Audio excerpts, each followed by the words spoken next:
So, ipinadala na raw sa isang kongresista ang yakaing impeachment complaint laban kay Vice President Leni Robredo. Ayon yan kay Attorney Bruce Rivera na tagapagsalita ng Impeach Leni Movement. Sa isang press conference kanina, hindi sinabi ni Rivera kung sino ang kongresistang may hawak sa reklamo. Kailangan daw ng endorsement ng isang mababatas para maihain ito sa Secretary General's Office ng Kamara.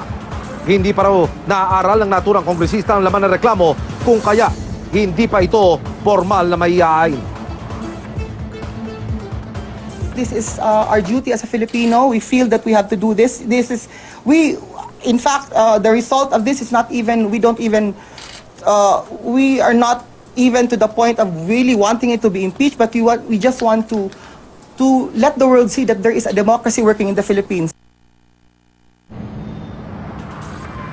Kabilang daw sa mga basehan ng impeachment complaint ang betrayal of public trust dahil sa video message ni Robredo sa United Nations kung saan inilahad niya ang umano'y modus na palit ulo sa kampanya kontra droga ng gobyerno. Basehan din daw ang culpable violation of the Constitution at graft and corruption. May mga asset daw kasi ang Vice Presidente na hindi nakadeklara sa kanyang Statement of Assets, Liabilities and Net Worth. Ayon naman sa legal advisor ni Vice President Robredo na si Attorney Barry Gutierrez, hindi na nababakala o nagugulat si Robredo sa planong impeachment complaint. Sa tingin nila, walang batayan ng reklamo. Ayon naman sa Malacanang, bagamat sinabi na dati ni Pangulong Duterte na itigil na ang mga hakbang para impeach si Robredo, bahagi raw ng demokrasya na hayaang dumaan sa proseso ang anumang ihahaing reklamo laban kay Robredo.